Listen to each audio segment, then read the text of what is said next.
It is Ryan Seacrest here. Everybody needs some variety in life. That's what I love about Chumba Casino. They know how to keep things fresh and exciting. All their games are free to play, like spin slots, bingo, and solitaire. You can claim free daily login bonuses, too. And they release new games every week. So spice things up with ChumbaCasino.com now for your chance to redeem some serious prizes. Sponsored by Chumba Casino. No purchase necessary. VGW Group. Void where prohibited by law. 18 plus. Terms and conditions apply.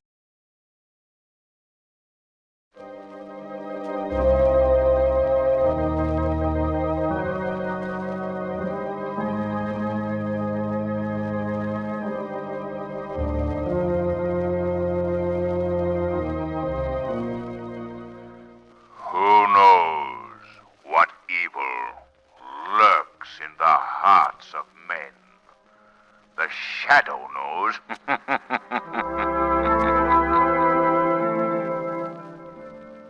The thrilling adventures of the Shadow are on the air, brought to you each week at this time by your neighborhood blue coal dealer.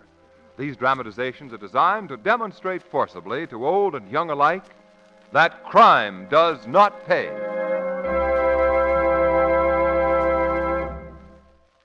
Planes, guns, tanks, and other supplies must be rushed to American troops without delay. One way you can help is to lighten the transportation load by ordering all the coal you'll need this season right now. Get in touch with your neighborhood blue coal dealer tomorrow. Fill your bin with blue coal. This splendid home fuel will give you comfortable, dependable heat with real economy. At present, there is no shortage whatever of blue coal, but in these days of rapidly changing conditions, it's wise not to take chances. Be prepared. Fill your coal bin now and be safe. Call your friendly blue coal dealer tomorrow.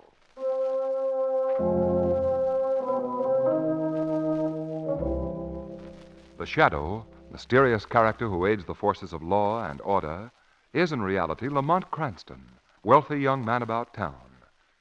Several years ago in the Orient, Cranston learned a strange and mysterious secret. The secret of hypnotic power to cloud men's minds so that they cannot see him.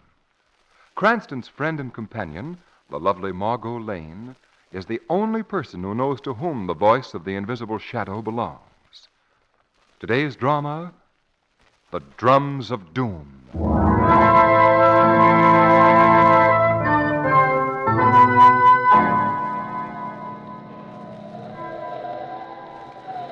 You won't tell anyone I spoke to you, will you? You people out there? I'm not supposed to talk to anybody. But when the wind is like it is tonight, I have to tell my story to someone. There's so much to tell, and the wind is so lonely, so lonely. There might have been no story, no, and I might not be where I am tonight had there not once lived a man called the Black Judge, the most relentless criminal judge to sit on the bench in a score of ugly years. Even once, when the hangman refused to execute a prisoner whom he had sentenced to death, the Black Judge himself took command in the prison yard, had the condemned man escorted to the gallows by a corps of rattling snare drums, and then, with his own hands, sprang the trap and sent his victim dancing into eternity. Oh, yes, he was well named, was Black Judge Henry Arthur Cole. And he lived long, this man. He died, in fact, less than a year ago, hated and deserted by all, save his 3 children. And then, a month after his death, 5 months ago this very night, the horror began. Miss Jennifer Cole, the eldest daughter to the deceased judge, came home one evening and ascended the familiar stone steps of the Cole mansion. As she inserted her key in the front door, she noticed there were no lights burning in the house. It was too early for her brother Edward to be home. But where were the servants? Where was her sister Norma? Alarmed, she flung the door open and... Oh, yes, she screamed. And so would you. And so would I. The house was empty. Everything gone. Every rug, every picture, every stick of furniture. What had happened? Where was everyone? Where was Norma? Where was she? Norma. Norma. Where was old Daniel, her brother's valet? Daniel. Daniel, where are you? And then, from upstairs came a sound. Fearful, chilling. It brought back the sudden picture of her father, the dismal prison yard long ago. It was the rattling of snare drums, ghostly, mocking, the drums of doom. Bewildered, she ascended the wide, uncarpeted staircase. Suddenly, there was a groan. Oh. What was that? Then she saw what it was. At the head of the stairs lay old Daniel, the servant, stretched out in a dazed coma. His eyes turned glassily down the hallway, and there, Miss Jennifer saw a room where no room had ever been before. The drums ceased. Miss Jennifer stared unbelieving into the strange, dismal room at the end of the hallway, and there she saw... Norma! Yes, Norma.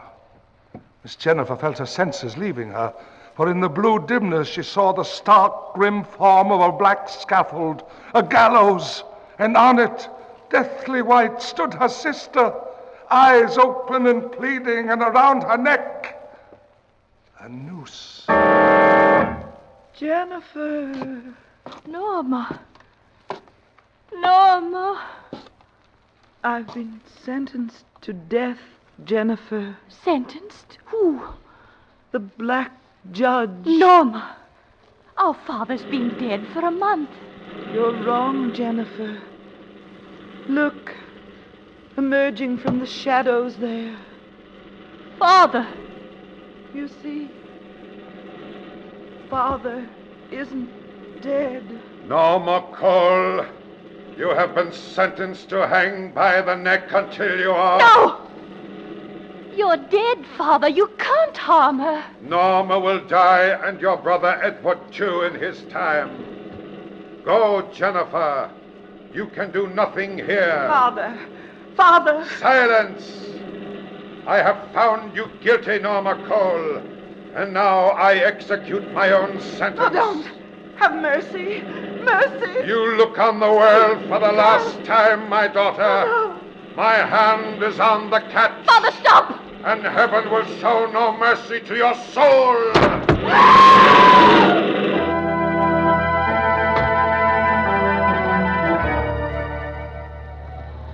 The horror had only begun for Miss Jennifer. She fled the house. Frantic and hysterical, she reached the highway, where she sank to her knees, fainting.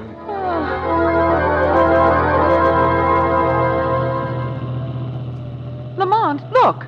A woman lying across the road. You're right, Margot. You suppose it's been an accident? You better save the guessing games for the parlor. You coming? Yes, dear. No. Lamont. Is she hurt? Delirious. Oh, can't we do something? Edward will be next, he said. Who said? But tell us what happened. She's been killed. What's she talking about? I don't know, Margot. Who's been killed? Where did it happen? The Cole mansion. I'm Jennifer Cole. Well, won't you try to be calm, Miss Cole? I can't. I saw it. My sister Norma. What did you see? I saw her hanged.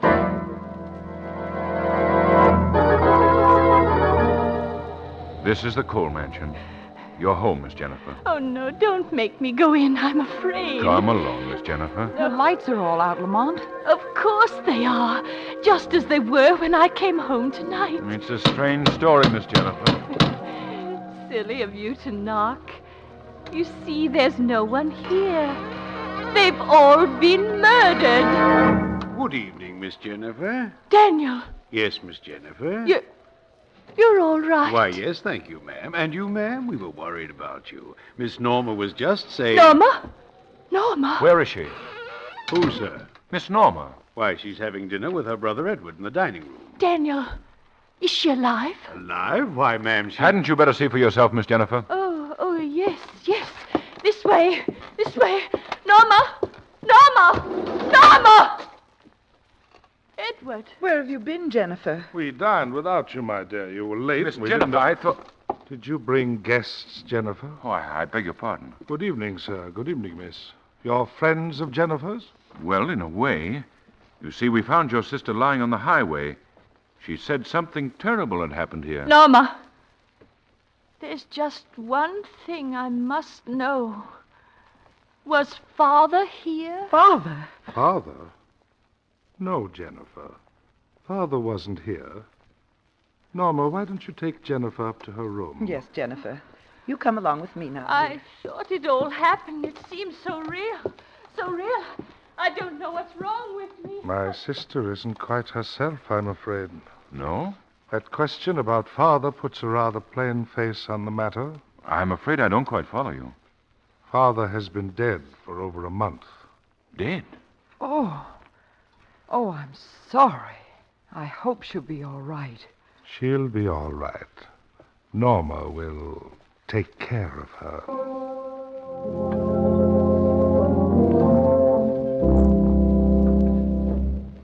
Norma, what's wrong with me? There, dear. I'm so glad you're really here, Norma. I never knew how much I loved you until I saw you about to die. Please, Jennifer. You never know how much you care for a person until you think you're going to lose I've them. asked you, Jennifer. Norma, it's a pitiful thing to see a person's mind go, isn't it? No, your mind is... Now, see here. Your mind is not going, Jennifer. Listen to me. But those doors in that room where there isn't a room at Jennifer, all. you know Father's death mask. The one that hangs at the end of the hall out there. Yes, I want you to Norma. come with me. I'm going to show you what... Oh, no. No. Jennifer!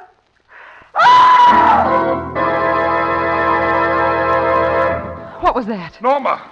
Norma, what's happened? We'd better get up there and see. Yes, hurry. Which room did it come from? Jennifer's. Where? The one here at the head of the stairs. Come on, Margot. Lamont! Jennifer! What have you done? What have you done? What is it? She's killed Norma. Killed her? Yes, look. There's the knife on the bed. No. Miss Jennifer. She's fainted. I'll tend to her. Mr. Cranston, will you please go downstairs and phone the hospital? Tell them Miss Jennifer is ill. Terribly ill. Oh, all right, sir. I'll be back in a moment. And if you see Daniel, tell him to get the car ready. We may have to take her ourselves. Right. Norma. Miss Jennifer. Miss Jennifer. Is she coming around? Yes, I think so. Norma, what were you saying about the mask? What was it, Norma? Norma? This isn't Norma. No, Norma's dead. You killed her. You killed Norma with this knife. I killed... There she lies on the floor. Do you see? Oh, Norma. Mr. Cole, What is it? look. Where? There around Norma's throat. It's the mark of a rope. The mark of a noose. Oh. Yes. Yes, there is, isn't there? But don't you see? It means... Like I said, she was on the gallows. I know it now. It was true. She was right. It must have really happened. Yes, I'll go and stop Mr. Cranston. Perhaps we won't need that call after all, eh? Imagine we may not need it after all. Jennifer, listen to me. What were you saying about a mask? Oh, yes. Father's death mask. Norma was just about to tell me something about it when I saw the knife in the doorway. Where is that mask, Jennifer? At the end of the hall. Why, I never thought. It's hung just where I thought I saw the gallows room. I wonder... Listen, do you hear it? Drums. You see? It was real. That's exactly the way I heard it before. Yes, I see. Quiet now. Just be still. Where are you going? I want to see that death mask, Jennifer. Oh, no. At the end of the hall, she said. Now, let's see. It should be about... Oh, here it is. Well, it's just a piece of plaster. Nothing unusual about it, except it needs straightening. It's hung a bit crooked. There now. The wall. It's open. It's the room Miss Jennifer saw. The gallows. The drums. And myself, Miss Lane. Oh, let me go. Oh, let me... Come in. Court is in session, Miss Lane. The black judge will see that you get justice. Justice!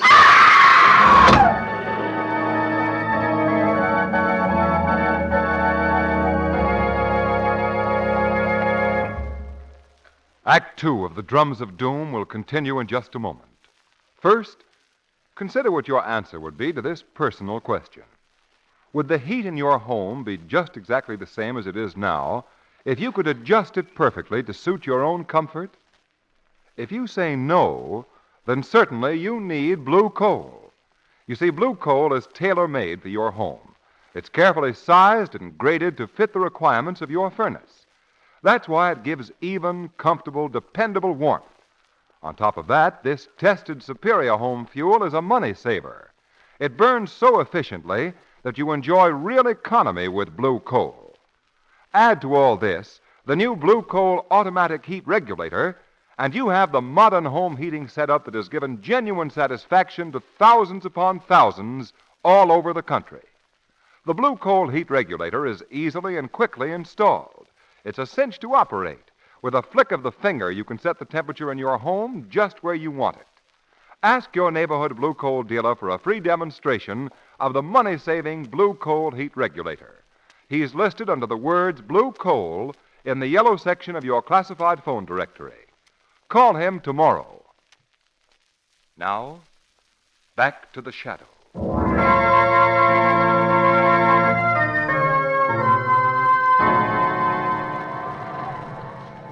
You people out there must never let anyone know who told you this story, for I'm supposed to be silent. But it's a tale that must be told. It was really half over, you see, when Mr. Cranston at the phone downstairs heard Miss Lane's screams. I heard Miss Lane call for help, Mr. Cranston. So did I call. And just before Margot screamed, I heard a sound. The same sound Miss Jennifer said she heard this evening. You did, Cranston? It was the sound of snare drums coming from somewhere... Miss Edward! What was that? Look, it's Daniel, my servant, there at the top of the stairs. He's fallen. Come on, Cole. Yes. Daniel! Daniel! What's happened to him? Oh, I went into Miss Jennifer's room, and it was empty. Empty? When I came out into the hall, there was something waiting in the dark. I tried to run. It struck me. Oh. Is he hurt badly? I can't tell. We'll tend to him, but first we've got to find Jennifer and Miss Lane. Chances are they're still somewhere on the second story here. I'll take this hallway, Cole. You go through the bedrooms. Right. And if you need any help, sing out. I will. Margot! Miss Jennifer! Can you hear me, Margot? Telephone right off the hallway here. And I was sent all the way downstairs to phone. Very interesting. Hello? Hello, this is Artisan, the Cole's lawyer. Yes? I'd like you to tell Mr. Edward Cole that I'll be at his house at 11 o'clock. Is he expecting you? I'm coming to read his father's will. It's completed now. I'm afraid there's nothing in it that he wants to hear, but I must follow the legal procedure. All right, I'll tell him. Thank you, sir. Goodbye. A will he won't like to hear, eh? Who was that on the phone, Cranston? Oh, Mr. Otterson said he'd be over at 11 o'clock to read your father's will. Oh. Did you find anything in the bedrooms? No, but I did find something interesting, Mr. Cranston. Do you see my father's death mask hanging there? Death mask? Oh, yes. Here it is. Turn it, Mr. Cranston. Turn it? Well, what do you mean? Just try it and see. Well, I'll try it, but Look, Mr. Cranston. The wall is opening. And what have we inside? Well, the gallows. Lamont! Margot! And Miss Lane with the noose around her neck, all ready for the trap to be sprung. Margot! No, Lamont, don't come in here. Don't! What do you mean, Margot? I have to. Yes, Mr. Cranston. I thought you'd have to. I hope you two find it comfortable in the gallows room. Daniel, get up from there. Yes, sir. Yes, sir. Excellent performance, Daniel. You quite took Mr. Cranston's mind off the drums he heard. That was the idea, sir. Good. Where's Miss Jennifer? She's locked in the small room adjoining the library, just as you ordered, sir. You've done well by me, Daniel. By you? Huh. I done it for my share in the will, don't you go forgetting. Oh, no, I won't forget. But first, there's a little matter of canceling out the two rather annoying young people in the gallows room. If you mean another murder... There, that's Otterson now. Get a grip on yourself, Daniel. Miss Lane is completely prepared on the gallows. All you need to do is spring the trap. But the man... You've got a gun equipped with a silencer. It's not a bad job for the price we're getting. Daniel? Daniel? Coming, Mr. Otterson. Coming. Hurry, Lamont. Stand still, Margot. I'm trying to get the noose from around your neck. Lamont, didn't I see a window in the rear wall? Yes, Margot, but it's a sheer drop to the ground. Break any mortal back that tried it. Shh. Lamont, the wall's opening. Steady, Margot. Just tell the gentleman who comes in that I went out through that window. What are you going to do? We're going to rely on the services of our old friend, the Shadow. Ah, Miss Lane, how pretty you look on the gallows. And as for your friend, Mr... Where is he? Where's Cranston? He's gone. Gone? Out of the window. But that can't be. Well, he's gone. You can see he's gone. All right, so he got away. But you'll pay for the both of you. No, don't. See what a neat thing a gallows is? Here's the spring. When I push it, the trap will open. No! Yes, and for a little while, you'll dance on air. And then... What was that? You are near the gallows, Daniel. But you'll be nearer yet before your days are over. Who's talking? I can't see anyone. But there's a voice. It is the voice of the Shadow. Now give me the keys that unlock these walls, Daniel. All right. No point in arguing with a voice. It's here in my pocket. Shadow, he's got a gun. So I see. Oh, my arms! Something's holding me. Drop that gun. Drop it, Daniel. Oh, let me out of here. I can't fight something I can't see. Let me go. All right, Daniel, I'll let you go. Someone I gotta talk to, that is. Someone I gotta talk to. Run, Daniel, run. Your crimes are close at your heels.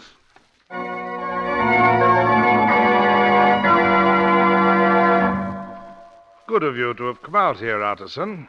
May I give you a brandy? No, Mr. Cole. I'm just here to make you acquainted with your father's will and... Mr. Edward! Mr. Edward! Daniel, how dare you come in the library when I... Oh, I'm sorry. I'd quite forgotten about Mr. Otterson. The man's as pale as a ghost, Cole. Here, Daniel, drink this brandy. It'll steady you. Yes, thank you, sir. Now, get on with the will, Otterson. Yes. Well, sir, there's only one paragraph that would be of interest to you, and according to your father's letters, he had told you of his intention of making it in the main article. Right, and that paragraph states in effect that you are to divide his fortune among deserving charities and present each of us, his 3 children, with the sum of $1. That's correct. And you agree to accept the will, Mr. Cole? I do not. What? I most emphatically question it. On what grounds, sir? On the grounds of my father's sanity. His sanity. But there was a witness to his sanity, Mr. Cole. Who? My sister Jennifer?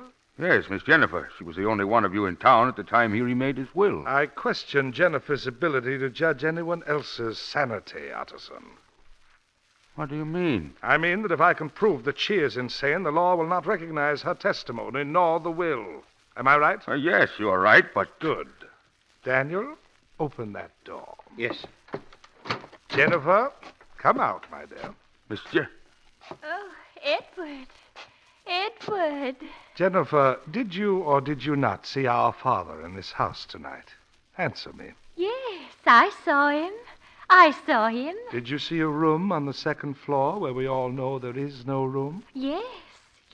And did you see a gallows in that room and our father hanging Norma on that gallows? Yes, I did. Good. I did. Good.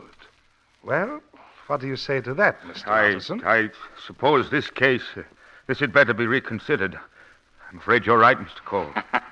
What was that? It's the voice. The voice again. No, Otterson, he's not right. Miss Jennifer is sane. But Edward, Norma, and Daniel here conspired to drive her out of her mind, to invalidate this will. It's a lie. It's a lie. They built a gallows on the 2nd floor of this house, and Edward, impersonating his father in his black judicial robes, pretended to hang Norma. No. They cleared the lower floor, stripped it of its furnishings, then restored it all in Miss Jennifer's absence, with the deliberate plan of persuading her she was insane. However, poor Norma was too soft-hearted to carry it through. And for this, they killed her and tried to pin the guilt on Jennifer. The truth. The Shadow's telling the truth. Quiet, Daniel. It doesn't matter what you do. It doesn't matter anymore. Help him. Look, he's fallen. Here, let me help. Stand back, Addison. Haven't you done enough, Edward? I'll take that gun, Cole. Something's holding my arm. Drop that gun, Cole. Drop it. I've got the gun, Shadow. Give it to me. Give it to me. Stand back, Mr. Cole. I'm warning Oh, you. no, you're... Your killings are at an end, Edward Cole.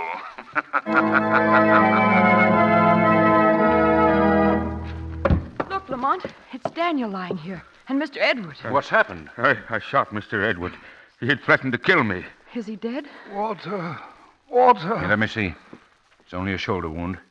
Here, Miss Jennifer, give me that brandy. Oh, yes, Mr. Cranston, here. No brandy. No. Drink, Cole, drink. All right. Phone for the ambulance, Margot. He's going to live.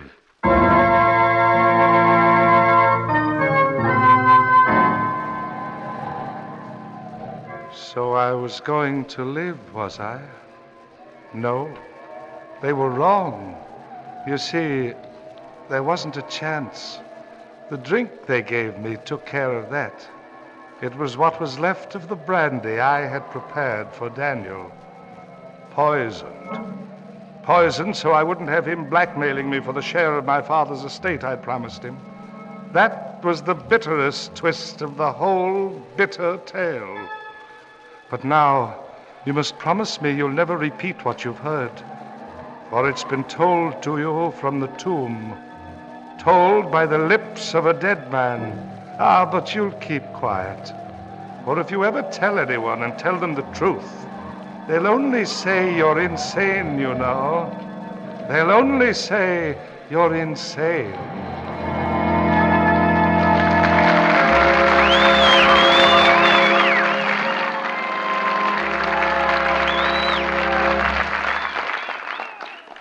An important real-life drama of America at War will be presented immediately after a message from John Barclay, Blue Coal's distinguished home heating expert. Mr. Barclay? Thank you. Friends, as we all realize, it's more important than ever now to save fuel. Let me give you a few tips that you may find useful. First of all, insulate doors and windows. Use window strips or storm sash. Another thing, close bedroom doors at night so you can keep the rest of the house at a comfortable temperature. The new Blue Coal automatic heat regulator will be a great help to you in this. The regulator will automatically adjust the heat for night and for day. You'll save a good deal of fuel that way. And what's more, you'll save effort. You won't have to rush down to the basement several times a day to adjust dampers. Your Blue Coal dealer will tell you all about this remarkable automatic heat regulator. And besides that, he'll be able to go into more detail than I can here about how you can save fuel without sacrificing comfort. Call your friendly Blue Coal dealer tomorrow. There's no charge, of course, and no obligation. He'll be glad to help you as part of his regular service. Thank you. The Shadow program is based on a story copyrighted by Street and Smith Publications. The characters, names, places, and plot are fictitious. Any similarity to persons living or dead is purely coincidental. The Red Cross today desperately needs your help. This valiant organization is struggling against tremendous odds in meeting both civilian and military needs on all fronts. Listen and remember. In a small village in the war area, far across the sea, a wounded man and his wife remain alone. All other civilians have fled. The enemy is quickly approaching. The woman speaks. Manuel, they will soon be here. What can we do? You must go. Go quickly while you can. No. I will stay with you. Shh. They're here. It's too late. Red Cross. Anybody here? Oh, help us. Help us. You bet your life. That's what we're here for. We'll have you out in 2 shakes. Hey, stretcher, double quick. Where there's danger, trouble, and suffering, there you'll find the Red Cross. Send your contribution to your local Red Cross headquarters today. Help save both civilians and soldiers so they can fight on. The United Nations must prove to criminal aggressors that The weed of crime bears bitter fruit. Crime does not pay. The shadow knows. Next week, same time, same station, your friendly Blue Coal dealer brings you another strange and thrilling adventure in the Shadow's daring battle against the forces of evil. Be sure to listen, and be sure to phone your neighborhood Blue Coal dealer for greater heating comfort at less cost. Remember, keep the home fires burning with Blue Coal. This story was produced by the DL&W Coal Company, distributors of Blue Coal. It is Ryan here, and I have a question for you. What do you do when you win? Like, are you a fist pumper, a woohooer, a hand clapper, a high fiver? If you want to hone in on those winning moves, check out Chumba Casino. Choose from hundreds of social casino-style games for your chance to redeem serious cash prizes. There are new game releases weekly, plus free daily bonuses. So don't wait. Start having the most fun ever at ChumbaCasino.com. Sponsored by Chumba Casino. No purchase necessary. VGW Group. Void where prohibited by law. 18+. Terms and conditions apply.